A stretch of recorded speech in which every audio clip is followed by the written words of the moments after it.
Olá, eu sou o pastor Silvio Macri, pastor aposentado, membro da Igreja Batista do Aeroporto em Itapiruna, no estado do Rio, e tenho esse canal aqui no YouTube para transmitir mensagens da Palavra de Deus. Nossa mensagem de hoje tem como título Simples Assim. É uma expressão que fala de alguma coisa que não é complicada, de uma coisa que se faz facilmente, de uma coisa que se entende facilmente, de uma verdade que é evidente por si mesmo. Simples assim. E essa passagem que serve de base para a nossa mensagem de hoje, o capítulo 9 do Evangelho de João, fala justamente de uma situação em que várias vezes nós podemos sentir, ver, perceber que aquilo que estava acontecendo não era complicado, era fácil de explicar, era simples assim. Houve até um momento em que o cego que foi curado, a narrativa dessa passagem fala de um cego que Jesus curou, chegou a dizer para os fariseus que o questionavam: olha, eu era cego e agora vejo. Para mim é uma coisa simples, eu era cego e agora vejo. Então, por isso nos inspirou o título Simples Assim. E começa pelos versículos iniciais de 1 a 7, quando diz assim: enquanto caminhava Jesus, viu um homem cego de nascença. Seus discípulos perguntaram: Rabi, por que este homem nasceu cego? Foi por causa de seus próprios pecados ou dos pecados de seus pais? Jesus respondeu: nem uma coisa nem outra. Isso aconteceu para que o poder de Deus se manifestasse nele. Devemos cumprir logo as tarefas que nos foram dadas por aquele que me enviou. A noite se aproxima, quando ninguém pode trabalhar, mas enquanto estou aqui, no mundo, sou a luz do mundo. Depois de dizer isso, Jesus cuspiu no chão, misturou a terra com saliva e aplicou-a aos olhos do cego. Em seguida disse: vá lavar-se no tanque de Siloé. O homem foi, lavou-se e voltou enxergando. Havia uma polêmica, um questionamento muito grande a respeito das pessoas que nasciam doentes, como aquele cego. Por isso, os discípulos, envolvidos na mesma crença, na mesma polêmica, eles perguntaram para Jesus: esse homem nasceu cego porque ele era pecador ou porque os seus pais pecaram? Por causa dos seus próprios pecados ou por causa dos pecados dos pais? E Jesus disse: olha, nem por uma razão, nem por outra razão. Mas a sua cegueira, a sua condição é para que o poder de Deus se manifeste nele. E outra coisa, eu tenho uma missão. A minha missão inclui curar. Este homem é cego. Eu posso curá-lo. E eu vou curá-lo. E então Jesus fez aquele gesto de cuspir no chão, produzir um pouco de lama, esfregar os olhos do cego e dizer para ele: vai lá no tanque de Siloé e lava os seus olhos. Lava os seus olhos. E diz a palavra que ele foi, lavou-se e voltou enxergando. Simples assim. Jesus, em vez de aderir a uma discussão sobre a origem da cegueira do homem, simplesmente curou. Foi simples. Jesus não perdia tempo com discussões teológicas inúteis, né? Teológicas, morais, seja lá o que for, religiosas. Jesus realizava a obra para a qual Deus o havia enviado. Ele entendia que a sua missão precisava ser cumprida com urgência e não podia se envolver nessas questiúnculas. Mas os vizinhos daquele homem viram que ele tinha sido curado e começaram a questioná-lo. Vamos ler então a partir do versículo 8. Seus vizinhos e outros que o conheciam como mendigo, repetindo, seus vizinhos e outros que o conheciam como mendigo começaram a perguntar: não é este o homem que costumava ficar sentado pedindo esmolas? Alguns diziam que sim, e outros diziam não, apenas se parece com ele. O mendigo, porém, insistia: sim, sou eu mesmo. Quem curou você? Perguntaram eles. O que aconteceu? Ele respondeu: o homem chamado Jesus misturou terra com saliva, colocou em meus olhos e disse: vá lavar-se no tanque de Siloé. Eu fui, me lavei e agora posso ver. Simples assim, não é? Ele colocou saliva com terra, barro nos olhos, me mandou que fosse me lavar lá, eu lavei. Eu me lavei e agora estou curado. Simples assim, não é?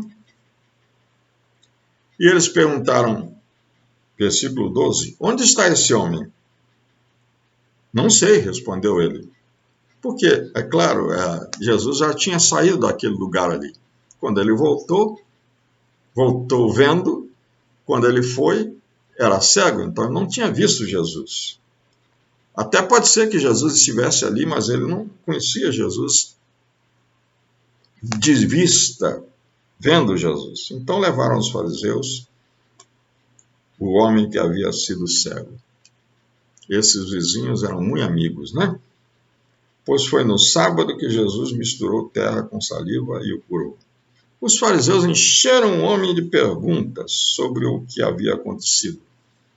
E ele respondeu, novamente, simples assim, ele colocou terra com saliva em meus olhos, depois que eu me lavei, passei a enxergar. Alguns dos fariseus disseram, esse homem não é de Deus, pois trabalha no sábado. Outros disseram, como um pecador poderia fazer sinais como estes? E havia entre eles uma divergência de opiniões. Os fariseus voltaram a perguntar ao homem que havia sido cego, o que você diz desse homem que o curou? Ele deve ser profeta, respondeu o homem. Os líderes judeus se recusavam a crer que ele havia sido cego e estava curado.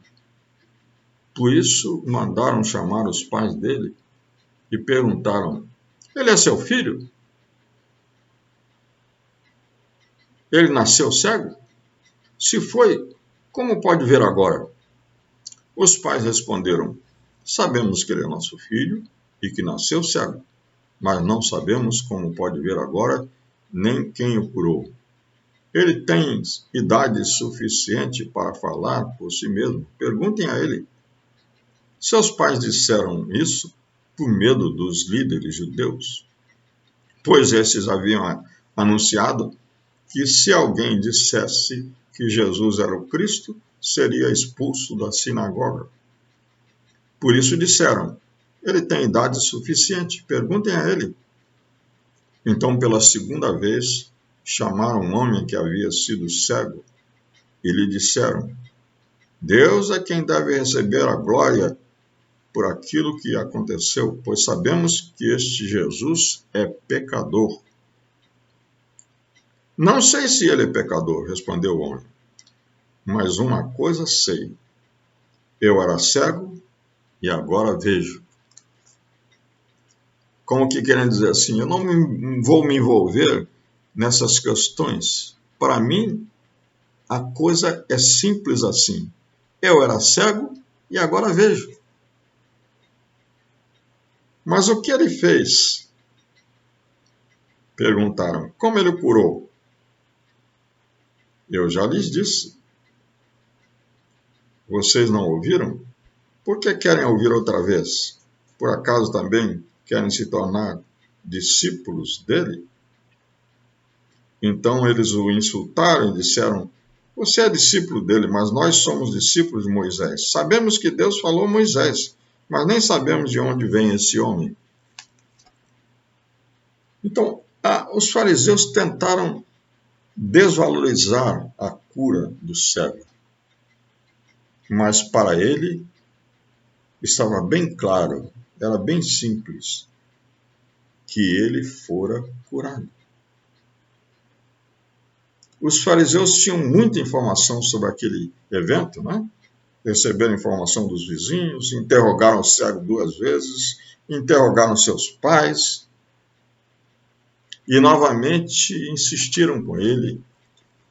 E a resposta dele: eu era cego e agora vejo. Simples assim. Se esse homem é pecador ou não, eu não sei. Eu sei que eu era cego e agora vejo. E aí então os fariseus colocaram em dúvida a autoridade de Jesus. Perguntando de novo: mas o que ele fez? Como ele o curou? E aí o homem já estava cansado, né? E ele respondeu rispidamente: vocês não ouviram já? Eu já não expliquei. Por que querem ouvir outra vez? Vocês querem ser discípulos dele? E eles ficaram irritados com essa afirmação. Ou você que é discípulo dele. Nós não, nós somos discípulos de Moisés. Sabemos quem é Moisés, sabemos que Deus falou a Moisés, mas nem sabemos de onde vem esse homem. E aí então o cego deu uma grande lição nesses fariseus. Ele disse: que coisa mais estranha, que coisa mais estranha, mais surpreendente, que vocês não saibam quem é esse homem. Ele curou os meus olhos e vocês não sabem de onde ele vem? Sabemos que Deus não atende pecadores, mas está pronto a ouvir aqueles que o adoram e fazem a sua vontade. Desde o princípio do mundo, ninguém foi capaz de abrir os olhos de um cego de nascença.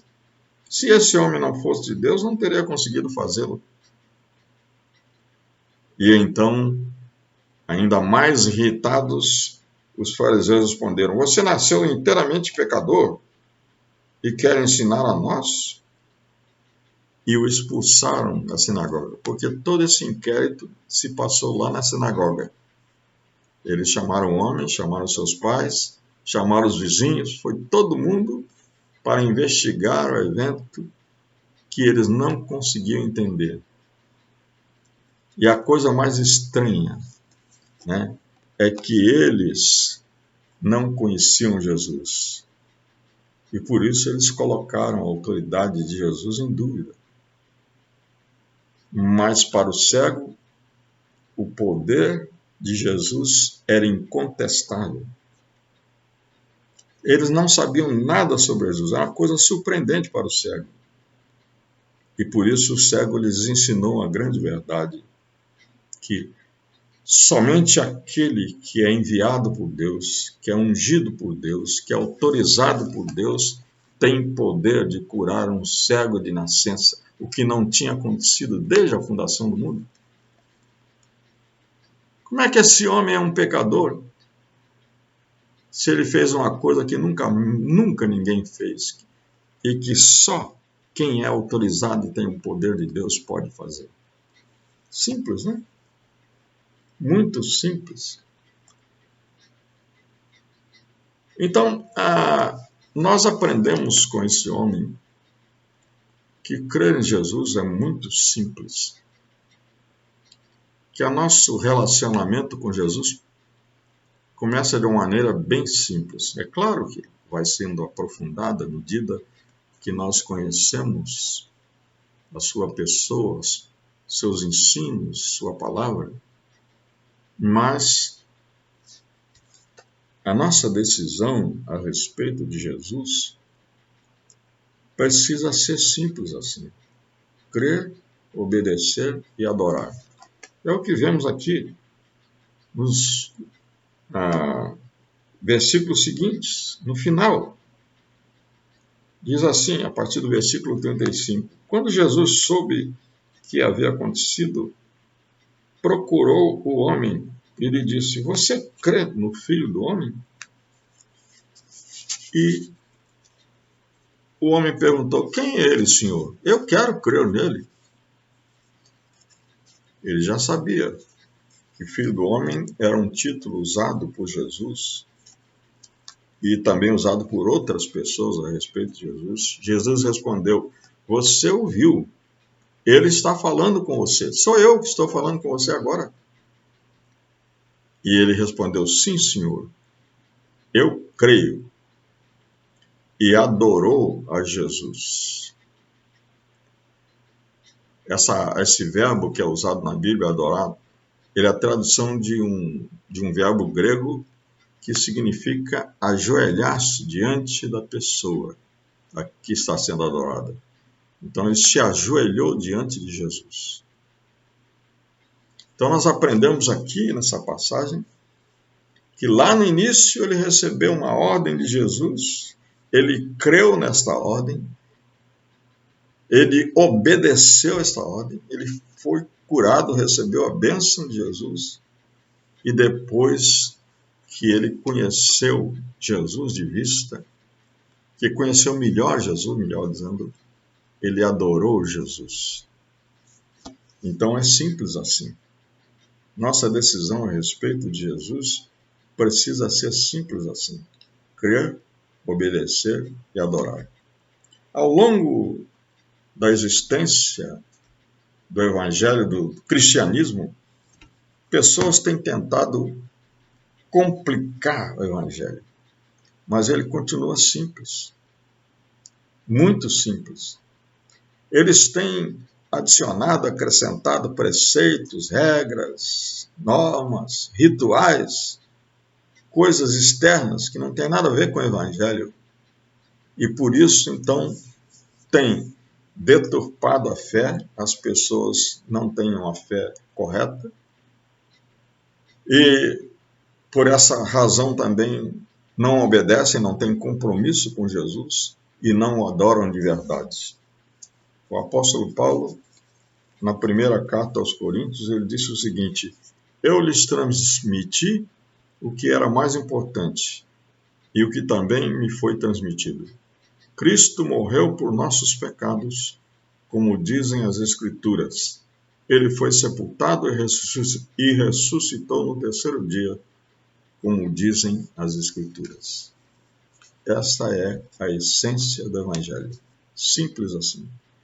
Creia que Jesus veio, morreu por você, ressuscitou com poder e pode salvar você.